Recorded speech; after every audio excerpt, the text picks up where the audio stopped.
Hello, best ever listeners, and welcome to the best real estate investing advice ever show. I'm Theo Hicks, and today I'll be speaking with Nathan Britton. Nathan, how are you doing today? I'm doing great, Theo. Thanks for having me on, man. I appreciate it. No problem. Thank you for joining us. A little bit about Nathan. He is a full-time insurance broker and a part-time real estate investor with 5 years of real estate experience. His portfolio consists of 2 flips and 1 rental. He is based in Oklahoma City, Oklahoma, and his website is www.pi-ins.com/Nathan-Britton. And so Nathan spelled normally and then dash and Britten. So just go to the show notes and click on his website. It'd be easier that way. Yeah, I'm sure everybody's writing that down letter for letter. So yeah. Well, all right, Nathan. Do you mind telling us some more about your background and what you're focused on today? Yeah. So I graduated from OU in 2014 with a degree in entrepreneurship, and that's not a very common degree, but generally speaking, it's kind of general business, and essentially we started companies basically each semester and kind of pitched to investors and banks and try to prove viability, stuff like that. And so, it gave a lot of good background and training into sales and general business. And so after I graduated, I started a CNG conversion business with my dad, which converting vehicles to run on natural gas. We sold that about 2 years once oil and gas was kind of going down, and got out of that. And I knew of a guy who worked in insurance in Oklahoma City, and was kind of exploring all my different options, and interviewed with them, and it was kind of the entrepreneurial spirit of being able to create your own book and go out and build your own thing, but kind of under the scope of a company. But got a lot of freedom, and a lot of, basically freedom to do whatever you do and grow your business. And so with that, I kind of got into writing a lot of real estate, writing a lot of property for insurance. A lot of single family investors, large schedules, apartment schedules, and being in Oklahoma, that's, a little bit more challenging than other places to insure things. And so with that, I met a lot of good contacts, got involved in a lot of real estate investing groups, and kind of learned from them, and picked up some things along the way, and decided to kind of do my own things. And really it came out of needing a place to live. And it's like, well, guess I'll just buy a house, and got into a deal that, I guess what brought me to there, but got into a deal that was a short sale, and it was terrible, kind of a drug house almost, not in good condition, and turned that into basically a flip property, kind of my first endeavor in that, and that's kind of where it got me to this point of what I do now. And obviously full-time is insurance broker for a lot of property risks, and then now I just basically do my free time is just looking for deals and flips and other rentals. So for your insurance job, that's providing insurance for real estate, right? So it's not primarily yes. Interesting. So this is the first time I've heard of someone getting into real estate through insurance. So I like that. It's an unusual path, and really because property is not the everyone's favorite thing to do for insurance, and it's just something that I was kind of naturally drawn to. And we've got a really great program now that we write nationwide. We probably have about 20,000 rental properties in there, and a great apartment program as well. So Anybody looking for, got to get my own plug in here. Anybody looking for single family rentals or apartment quotes, I'm your guy.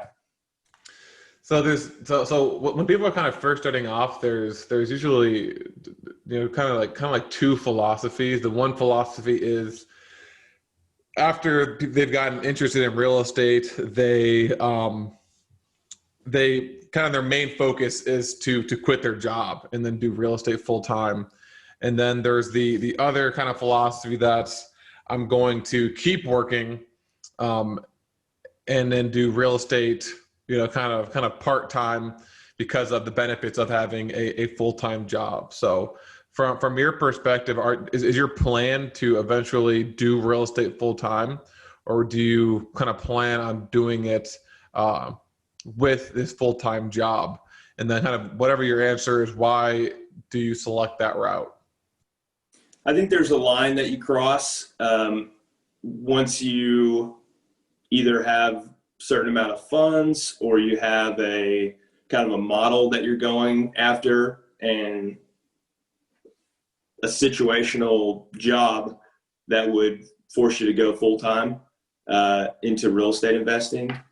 Insurance is one of those where, as I was mentioning earlier, a lot of flexibility, a lot of freedom, and that's what allowed me to, the two flips that I've done thus far, granted they were pretty close to my office, but I was spending primarily all my time during the day managing contractors and projects at the houses, and can still get most of the insurance stuffs done through my phone. So it gives me that kind of freedom.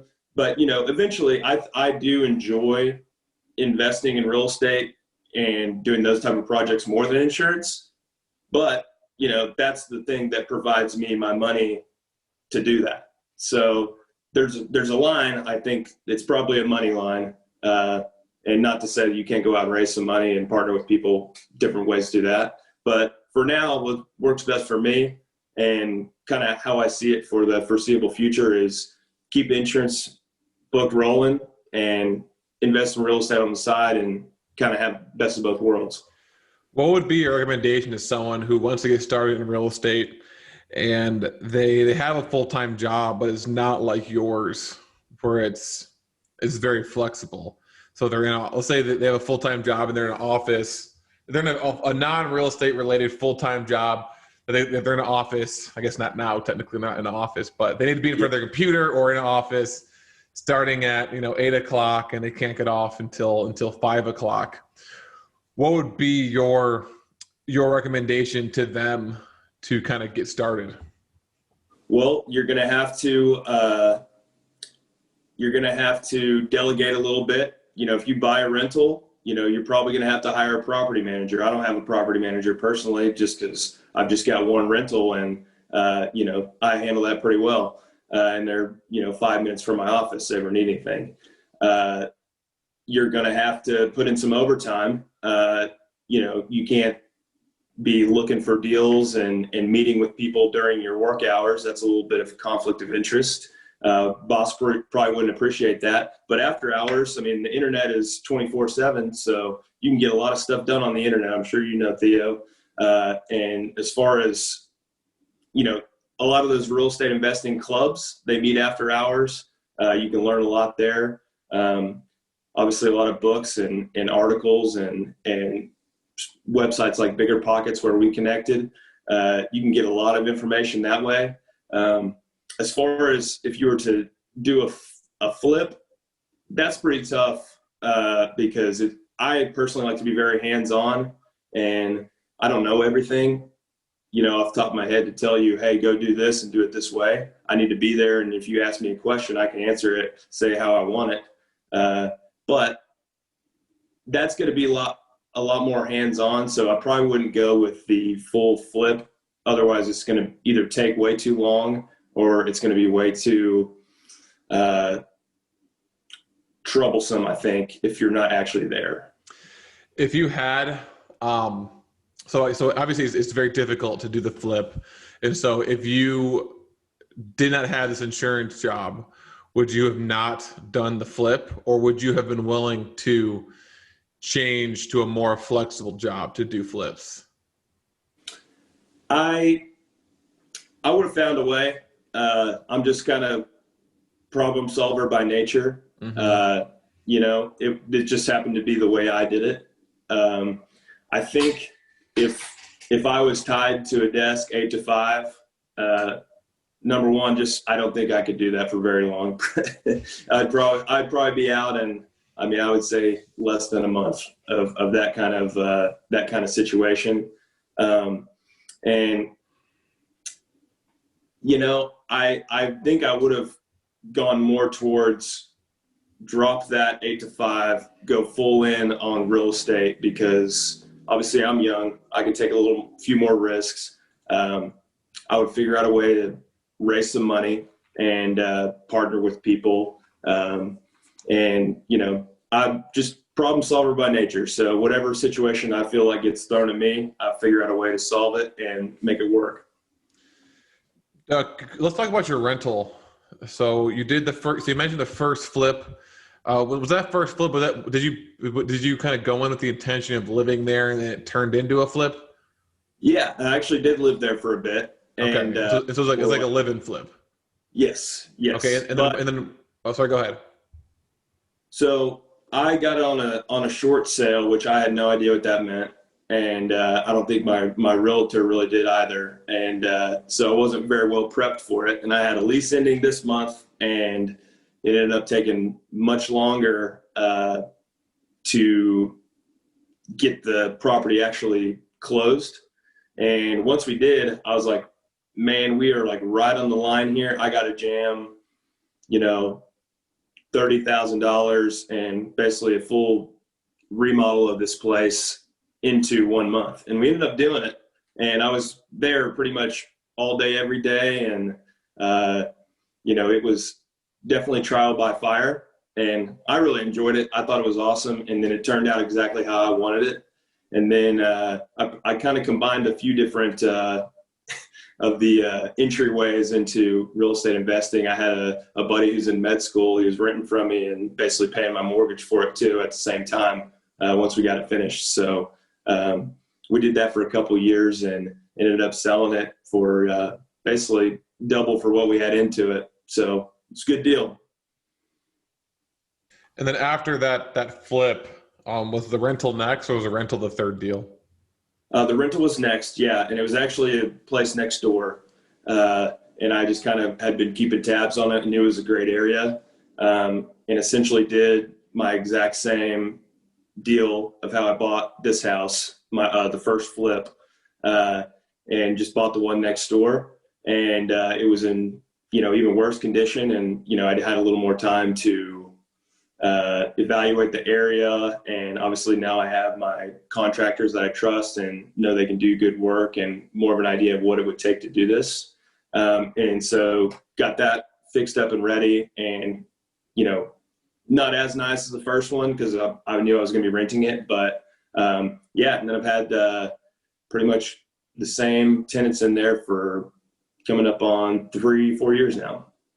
You said it was next door. So was this something that you kind of just waited for it to go on the market, or did you kind of actively pursue this deal? I did actively pursue it. I knew that they were renting it, and it was just, I didn't like the neighbors. I didn't like the renters. They were terrible.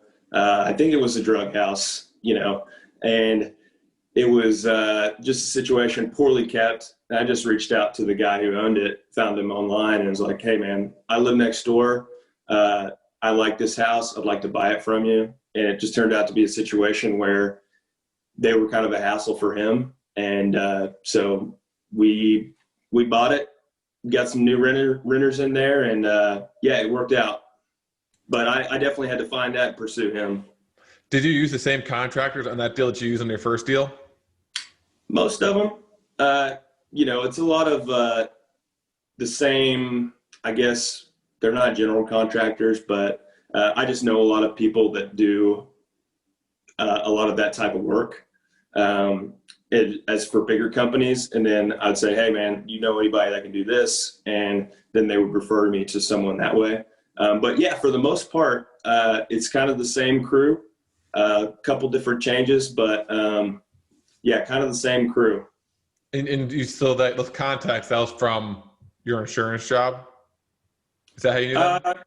I've grown up in Oklahoma City my whole life, Okay. and my dad was in sales, so he just knows a lot of people around town, and that's kind of how I came into contact with other people, Sure. and then they were, nice enough to say, hey, yeah, this guy's great for this. Go ahead and use him.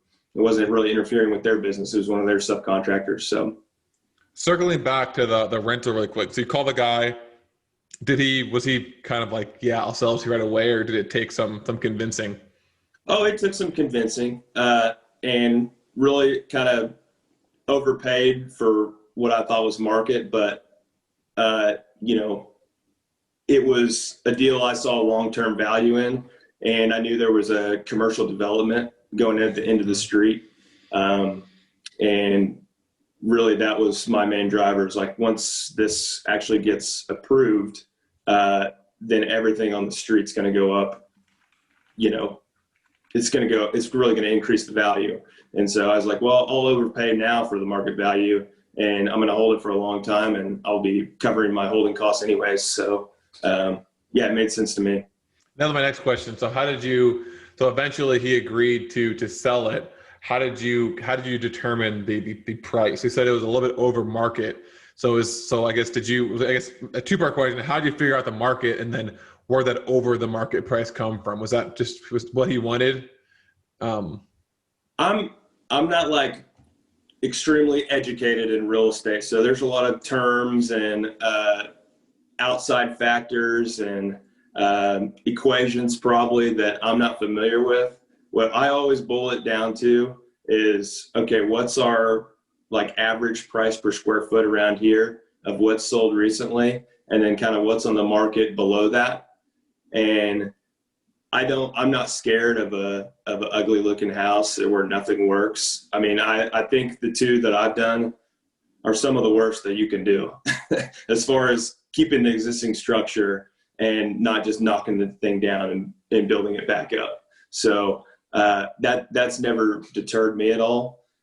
So I really just look for kind of the worst house in the neighborhood, and if the price per square foot is right, then what I've done in my past is basically use a construction loan to do the costs, and then I know that my after renovation value is going to be enough to get my equity, and I'll be set that way. So I boil it down to price per square foot in the area and try to find the crappy ones, and then go from there. and what about the rehab cost? Do you typically know that before you buy, or is that something that's more narrowed down after you put the property under contract, or is it not until after you buy it? I can ballpark it before, depending on the projects that are needed. It's a lot of stuff you can research online and make a couple calls to your contractors. And if you have the right people come out and inspect it beforehand, you'll know exactly what you're going to do before. And I try to jam in as many people as possible. Realtors hate me because I try to jam in as many people as possible in that inspection period, and I try to extend the inspection period for as long as possible. So that way I'm basically risk-free in my evaluation of this house, and I can just basically have all my guys come in and bid it during the inspection period. So that's kind of my plan about it. Yeah, and then for the construction loan, the down payment, is that just money you have saved up from work? Yeah, I've got saved up from work, and when we sold our business, had some funds there, and I've just always lived pretty cheap as it is. So yeah, and I've got pretty good banking relationships as well around here, and so they've been kind of flexible with me on down payment stuff as well. So it's really just, if you find a good banker that can do that kind of stuff for you, that's really, really valuable. Okay, Nathan, what is your best real estate investing advice ever? I mean, I could go basic and say buy low, sell high, but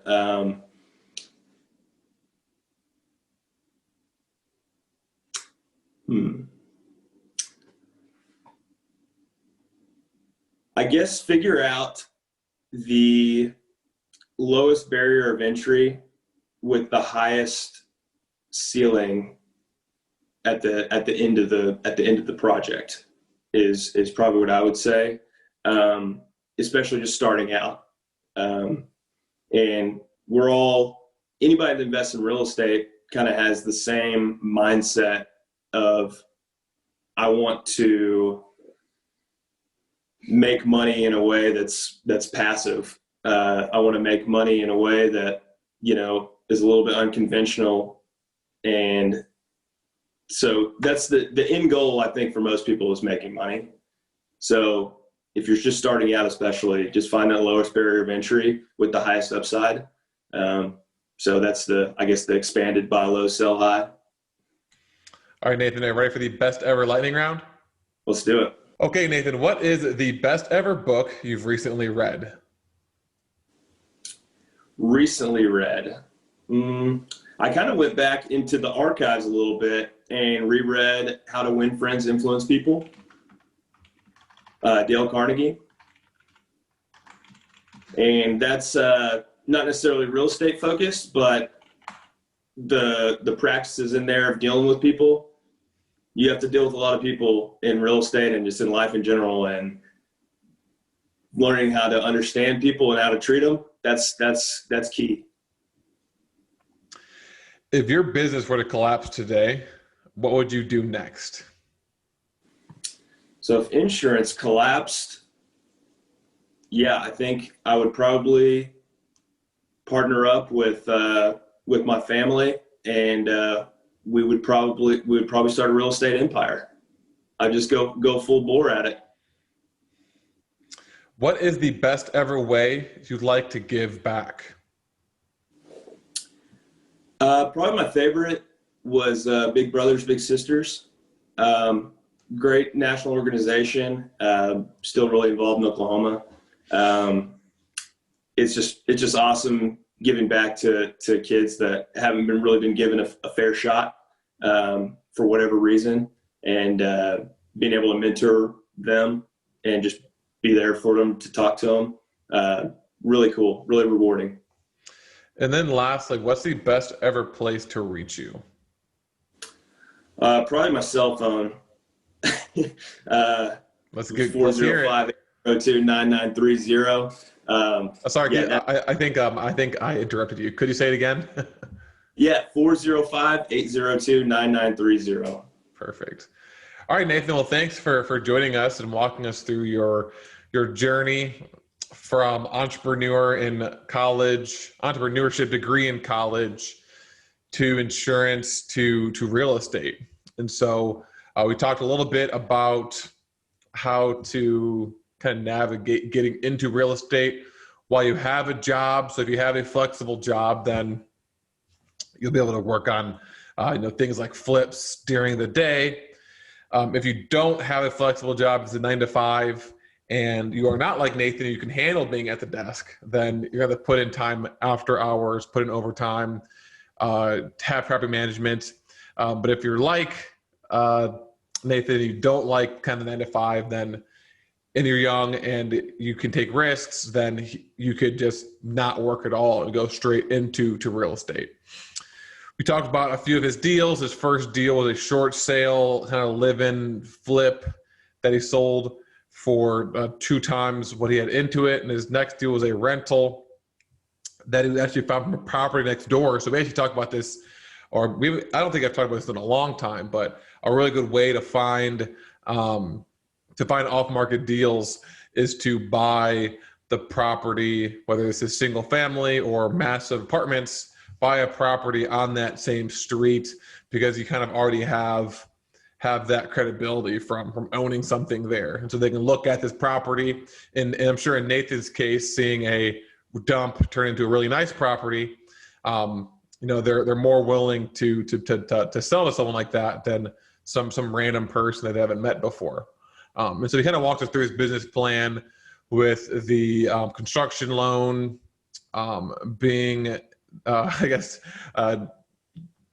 bringing as many people as he can to during the inspection period to make sure the rehab costs are super accurate, having good banking relationships to get those good loan terms. And then to determine the offer price using the average price per square foot on recent sales. So the sales comparable approach in a sense. And then lastly, his best ever advice was to, for those looking to get started, find that lowest barrier of entry. So, that $30,000, $50,000 house that's in horrible condition, because it has not only the lowest barrier of entry, but also the highest, best potential exit, most upside. So, and then he gave us his phone number if you want to learn more about him and his business. Talk to him, text him. So Nathan, thank you for joining us. I appreciate it. Enjoyed our conversation. Best of listeners, as always, thank you for listening. Have a best ever day, and we'll talk to you tomorrow.